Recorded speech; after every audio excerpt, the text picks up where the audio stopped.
Ninja कामुई episode 2 में आपका स्वागत है। पिछले एपिसोड में हमने देखा था जो लोगन जो कि एक निंजा है, उसकी फैमिली को कई सारे निंजाज मिलके मार देते हैं, पर बाद में जो लोगन किसी तरीके से बच जाता है और अब वो उन सारे निंजाज के पीछे पड़ा है।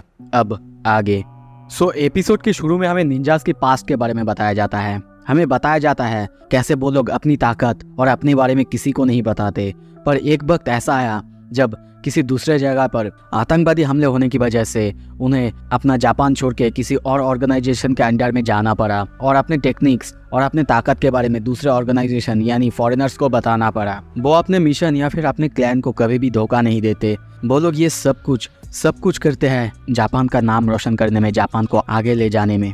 पर कोई भी अगर इसे डिसोबे करता है तो उसको क्लैन से निकाल दिया जाता है, यहाँ तक कि उसे पूरी तरह से ख़त्म करने के बारे में सोचा जाता है। और इसी वजह से जो लोगन, जिसका नाम हमें बाद में बताया जाता है कि हिगान है, शायद उसने भी कुछ ऐसी ही गलती करी थी जिसके वजह से उसको और उसकी फैमिली को पूरी तरह से मारने के बारे में सोचा गया, यहाँ तक कि उसकी फैमिली को पूरी तरह से मार भी दिया गया। अब सब कोई उसके पीछे पड़ा है और तभी हमें दिखाया जाता है हिगान वो अपने मरे हुए बीवी और बच्चे की सपना देखता है। उसका बेटा उसे चिल्ला के कहता है डैडी, और तभी वो नींद से जागता है और अपने सामने देखता है। वहाँ पे हम उसी बंदे को देखते हैं जो कि उसके बीवी को और बच्चे को मारा था।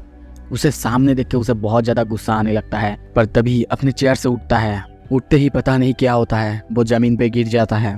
तभी वहाँ पे एक बूढ़े से आदमी आता है और उसे कहता है हिगान, पता नहीं था, मुझे लगा था कि तुमसे तो मैं आफ्टर लाइफ में ही मिलूंगा। हिगान कहता है तुम यहाँ पे क्या कर रहे हो, और ये कहते कहते वो अपनी आँख बंद कर लेता है। कुछ देर बाद हिगान को हम बिस्तर पे सोए हुए देखते हैं। तभी वो आदमी कहता है मारी के बारे में सुन के बुरा लगा, पर ये सब कैसे हुआ। हिगान कहता है पता नहीं, उन लोगों को शायद उन लोगों ने अब मास्किंग सिस्टम के बाद भी पहचानने का कोई तरीका ढूंढ लिया है। ये सुन के वो बंदा कहता है नहीं, ऐसा नहीं हो सकता। हिगान कहता है हाँ ऐसा ही है, तुम भी अपना मास्क उतार दो, अब कोई फ़ायदा नहीं है। पर तभी वो बंदा उसके हाथ की तरफ देखता है, उसमें काले धब्बे थे, और ये देख के वो कहता है तुमने सीक्रेट आर्ट स्टार्क अवेयरनेस का यूज़ किया है, फिर दोबारा नहीं करना, ये तुम मर जाओगे। और तभी वो उसको घुमाता है, पर जब उसकी पीठ में देखता है वहाँ पे बहुत बड़ी सी एक जख्म था। ये देख के वो कहता है क्या, ये तो कोई सेंस नहीं बनाता, तुम्हें तो पहले ही मर जाना चाहिए था। वो कहता है बिल्कुल, पर मुझे भी समझ नहीं आ रहा है मैं जिंदा क्यों हूँ। वो बंदा कहता है शायद कोई है जो कि तुम्हें बचाए रखना चाहता है, या फिर हो सकता है भगवान तुम्हें मारना नहीं चाहता। पर मुझे तुम ये बताओ तुम क्या करने वाले हो। मैं तो सबसे पहले बाहर में जो गेस्ट है उसको संभालूंगा और धीरे धीरे सारे आंसर्स को ढूंढूंगा। क्या तुम मदद करना चाहते हो। वो कहता है ऐसे तो नहीं। तभी वो एक बहुत बड़ी सी नुकीली सी पिन निकालता है और उसकी बॉडी में घुसाते हुए कहता है तुम्हें दर्द होने वाला है, बहुत ज़्यादा दर्द, पर तुम कुछ दिन के लिए ठीक नहीं होगे। और तभी देखते हैं वो उसको उसकी बॉडी में घुसा देता है। हिगान चिल्लाने लगता है और वहीं पे बेहोश हो जाता है। कुछ दिन बाद जब वो जागता है, देखता है उसका बॉडी अब ठीक हो चुका है, और तभी सामने एक बैग को देखता है, उसमें बहुत सारा मोबाइल्स था और उसी में जो कार्ड FBI एजेंट ने दिया था यानी माइक मॉरिस, उसका कार्ड देखता है। कुछ देर बाद देखते हैं वो बाहर आता है उसी निंजा के पास जो कि अभी भी झूल रहा है, और उसके पास आके उसके बॉडी में बहुत बाहर चाकू मारने लगता है।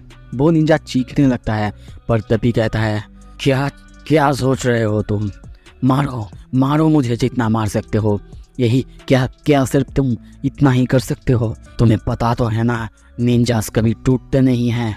हिगान कहता है हाँ मैं जानता हूँ। ये कह के वो फिर से उसको मारने लगता है। उसके खून चारों तरफ बिखर जाता है।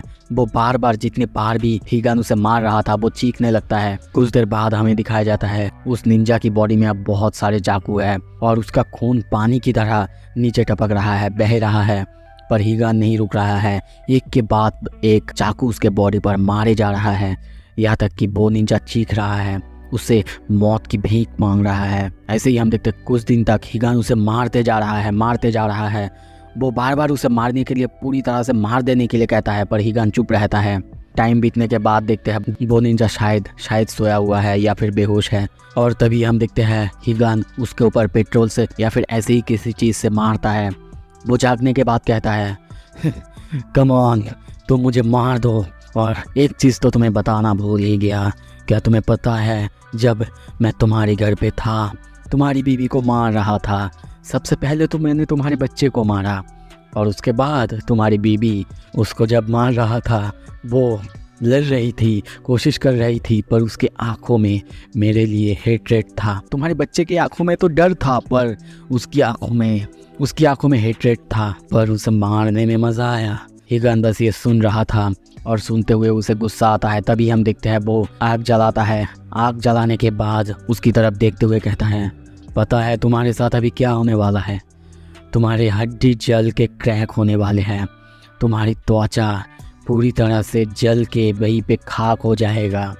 तुम चाहोगे भी तो कुछ नहीं कर पाओगे और तुम्हें शांति से मौत तो बिल्कुल नहीं मिलने वाला। यहाँ पे चीखो, चिल्लाओ और मरो। और वो आग वहीं पे उसके नीचे पेट्रोल पर फेंकता है। इंस्टेंटली हम देखते हैं वो आग उस निंजा के पूरे बॉडी में लग जाता है। वो चीखने लगता है, पर ये आग इतना ज़्यादा खतरनाक था कि कुछ ही देर बाद उसका बॉडी पूरी तरह से जल जाता है। हिगन उसे देखता रहता है। सीन शिफ्ट होता है। हम उसी FBI एजेंट माइक को देखते हैं जो कि अपने सीनियर से बात कर रहा था। उसके ऊपर बहुत ज़्यादा गुस्सा है क्योंकि उसे इस केस से निकाल दिया गया है। वो ये बिल्कुल समझ नहीं पा रहा है कि ये केस में बहुत कुछ होने के बावजूद वो लोग उसे हटा क्यों रहे हैं। पर वो बंदा कहता है ये डायरेक्ट ऊपर से ऑर्डर है तो यहाँ पे हम कुछ नहीं कर सकते। पर माइक उस पर गुस्सा करने लगता है और वो बंदा तभी कहता है, जल्दी ही तुम रिटायर होने वाले हो। अब तो ऐसा मत करो कि रिटायर के बदले हमें तुम्हें रस्टिकेट करना पड़े। ये कह के वो जाने लगता है। पर तभी माइक कहता है, और एमा, उसका क्या? उसको तो सब कुछ पता है ना, उसने भी तो देखा है। पर वो बंदा जाते जाते कहता है, किसने कहा तुम्हें? एक बार जाके उससे पूछो तो। एमा को देखते हैं। माइक गुस्से में एमा के पास आता है और चिल्लाने लगता है, एमा एमा। एमा उसे कहती है, देखो सब कुछ ठीक है, कभी कभी उनको बताना पड़ता है, उनको ऐसे दिखाना पड़ता है कि मैंने कुछ नहीं देखा। पर तभी वो जो लोगन और उसके फैमिली के बारे में उसे सारा रिसर्च जो उसने किया है वो सब कहती है और कहती है, जो लोगन, काइली लोगन, जो भी सारे नाम हैं ये सब बिल्कुल असली नहीं है। सारे के सारे नाम और उनका आइडेंटिटी सब कुछ फेक है। पिछले जो सारे केसेस घटे थे उनके जैसा ही ये वाला केस भी है। मतलब उनका भी जैसे कोई नाम या फिर कुछ नहीं था, इसका भी कुछ भी नहीं है। ये सुन के माइक कहता है, पता नहीं क्या चल रहा है यहाँ पे। सीन शिफ्ट होता है। फिर से हिगान को देखते हैं। वो अपना बैग पैक करके बाइक लेके बाहर निकल जाता है और हर एक जगह पे ढूंढने लगता है जहाँ पे उसे लगता है या फिर पहले वो निंजास रहा करते थे। वो उन्हें ढूंढने लगता है ताकि मार सके। पूरा दिन निकल जाता है पर वो सारे निंजास को कहीं भी नहीं ढूंढ पाता। लास्ट में वो एक बुद्धा टेम्पल में जाता है। वहाँ भी वो लोग नहीं थे जिन्हें वो ढूंढ रहा था। गुस्से में वहीं पे एक दीवार पे जाके बहुत जोर से एक पंच मारता है। सीन शिफ्ट होता है। हम एक बार पे देखते हैं। एक पुलिस वैन वहाँ पे आके रुकता है और दो पुलिस वहाँ पे बार के अंदर आते हैं। बार के मालिक से पैसे मांगने लगता है। जब वो बंदा उसे पैसा देता है पर वो पैसे थोड़े से कम होते हैं और वो दोनों पुलिस वाले कहते हैं, ये तो बहुत कम है, जितना कि हमें चाहिए उससे बहुत ज़्यादा कम है। वो बंदा कहता है, पर मेरे पास तो सिर्फ इतना ही है ना। ये सुन के हम देखते हैं वो पुलिस वाले उसके सर को पकड़ के वही टेबल पे मारते हैं और कहते हैं, क्या हमने तुम्हें कुछ कहने को कहा है? कोई एक्सक्यूज मांगा है तुमसे? और तभी दूसरा पुलिस वाला साइड में देखता है। साइड में हिगान बैठा हुआ है, वो ड्रिंक पी रहा है। वो उसके पास जाते हुए कहता है, हे डूड, बाहर जो बाइक खड़ा हुआ है क्या वो तुम्हारा है? पर हिगान उसका जवाब नहीं देता। वो पुलिस वाला कहता है, तुम्हारा लाइसेंस दिखाओ। पर हिगान तब भी चुप रहता है, इसीलिए वो उसके पास जाके उसे पकड़ नहीं पा रहा था। पर तभी हिगान देखता है उसकी हाथ को मोड़ देता है, बहुत जोर से एक पंच मारता है। वो पैसे देके निकल नहीं पा रहा था पर दूसरा पुलिस वाला पीछे से उस पर अटैक करता है और तभी देखता है हिगान उसके अटैक को डॉज करके उसके ऊपर एक जबरदस्त पंच मारता है। पर यह पंच उससे हिट नहीं कर रहा था, पर इतना ज़्यादा खतरनाक था कि इस पंच की हवा या फिर वेब की वजह से वो पुलिस वाला बहुत दूर जाके गिरता है। कुछ देर बाद देखते हैं जब वो बाहर आता है, अपने बाइक पे बैठता है और सामने पुलिस वैन को देखता है। उसे माइक की बात याद आता है और उसके कार्ड को देखता है। सीन शिफ्ट होता है। अगले दिन हम फिर से माइक को देखते हैं। एमा और वो इसी केस के बारे में बातें कर रहे थे पर तभी कुछ देर बाद देखते हैं माइक के फ़ोन पे एक कॉल आता है। माइक उठाता है और वो और कोई नहीं जो लोगन था। हिगान यानी वो खुद को जो लोगन कहता है। माइक कहता है, मैंने तुम्हारे बारे में रिसर्च की है, तुम्हारी नाम वो नहीं है, बताओ तुम्हारा नाम क्या है। दूसरी तरफ माइक एमा को उसकी कॉल को ट्रैक करने के लिए कहता है पर एमा कुछ करती उससे पहले ही हम देखते हैं लोगन ये वाला फ़ोन तोड़ देता है और फिर दूसरे फ़ोन से फ़ोन करता है। माइक बहुत ज़्यादा शॉक था और कहता है, लगता है तुम्हें मजाक अच्छा नहीं लगता। कोई नहीं, बोलो क्या चाहते हो तुम मुझसे? हिगान कहता है, मुझे मिलना है, कोई लोकेशन दो। माइक कहता है, क्या तुम मुझसे लोकेशन मांग रहे हो? फिर वो एक लोकेशन देता है और वहाँ पे उसे आने के लिए कहता है, पर अभी भी एमा ट्रैक कर रही थी, पर वो कुछ करती और उसका ट्रैकिंग कंप्लीट होता है उससे पहले ही हम देखते हैं लोगन फिर से उस फ़ोन को भी तोड़ के बाइक लेकर निकल जाता है और इस तरफ एमा बहुत ज़्यादा दुखी होती है। शाम होता है। कुछ देर बाद हम हिगन को देखते हैं, वो वहीं पे दिया हुआ लोकेशन पे जा रहा था, पर वो जिधर से भी जा रहा था चारों तरफ स्क्रीन्स पे एक ही चीज़ आउजा के बारे में एक आदमी को बोलते हुए देखते हैं। सीन शिफ्ट होता है। कुछ देर बाद हम हिगन को एक बहुत बड़ी ऊंची सी बिल्डिंग में देखते हैं। वो अब लोकेशन पे पहुंच चुका है, पर जाने से पहले चारों तरफ एक बार अच्छे से देख लेता है, क्योंकि माइक एक FBI एजेंट है, तो हो सकता है कहीं पे कोई ट्रैप बिछा के रखा है। सीन शिफ्ट होता है। हम माइक को देखते हैं, वो एक शॉप के अंदर है। एक बूढ़े आदमी को देखते हैं, वो उससे बातें करने लगता है कि तुम, ये तो वो जगह नहीं है कि तुम यहाँ पे किसी को भी ला सकते हो मिलने के लिए, ये डिनर रश है और तुम्हें पता तो है कितना ज़्यादा भीड़ हो सकता है। माइक कहता है, क्या चारों तरफ तो कोई भी नहीं है, तुम्हें ये कहाँ से डिनर रश लग रहा है? पर वो कहता है, मैं अभी भी डिलीवरी सिस्टम का यूज़ कर रहा हूँ, तो अगर कोई डिलीवरी बॉय आए तो उन्हें ऑर्डर ठीक से लेने के लिए कहना। वो लोग ऐसे बातें कर ही रहे थे, तभी वहाँ पे हिगान आता है। उसे देखते हुए वो बंदा बाहर निकल जाता है, पर जाते जाते कहता है, मैं 30 मिनट में आ रहा हूँ, अगर उससे पहले मेरे इस दुकान के अंदर कुछ भी टूटा या फिर कुछ भी हुआ, उसका जुर्माना तुम्हें ही देना होगा, याद रखना। हिगान का चेहरा पूरी तरह से ढका हुआ था। माइक कहता है, कम से कम तुम अपना चेहरा तो दिखा ही सकते हो। पर माइक आके वहाँ पे बैठ जाता है और कहता है, मैं यहाँ पे ऐसी छोटी मोटी बातें करने नहीं आया हूँ। क्या कोई डिटेल्स मिली तुम्हें जो मर्डर्स चारों तरफ हो रहे हैं उस बारे में? माइक कहता है, हाँ मिला तो है छोटा मोटा कुछ। हिगान कहता है, कोई भी छोटा मोटा डिटेल्स होगा मुझे बताओ। पर तभी माइक कहता है, क्या उसके बदले में तुम मेरे आंसर देना पसंद करोगे? हिगान कहता है, बिल्कुल। पर तभी देखते हैं माइक अपने पॉकेट से बंदूक निकालता है और हिगान पर तानते हुए कहता है, क्या तुम्हें सच में लगा मैं कोई क्रिमिनल, कोई सस्पेक्ट के साथ डील करूँगा? बताओ मुझे कौन हो तुम और हॉस्पिटल के बारे में बताओ। वो ऐसा बातें कर ही रहा था, पर तभी वहाँ पे एक डिलीवरी बॉय आता है और अपना खाना लेके वहाँ से निकल जाता है। वो बातें करता उससे पहले और एक डिलीवरी बॉय आता है और अपना ऑर्डर लेके निकल जाता है। कुछ देर बाद हम देखते हैं वो हिगान पर बंदूक तानते हुए उसके पास जाने लगता है और कहता है, कुछ भी ऐसा वैसा करने के बारे में बिल्कुल मत सोचना, उठो और अपने नीज पर डाउन हो जाओ। दरवाजे में और एक घंटी बजता है और जब माइक सामने देखता है, एक डिलीवरी बॉय उनकी तरफ देख रहा था, पर वो अपना खाना नहीं ले रहा था। और जब वो फिर से खाने की टेबल पर देखता है, वहाँ पे कोई भी खाना नहीं था, मतलब ये कोई डिलीवरी बॉय नहीं है। और माइक की कुछ समझने से पहले ही हम देखते हैं वो बंदा तभी बहुत खतरनाक स्पीड से उन पर हमला कर देता है। हिगन किसी तरीके से उसको बचा लेता है और खुद उनसे बहुत ही स्पीड से लड़ने लगता है।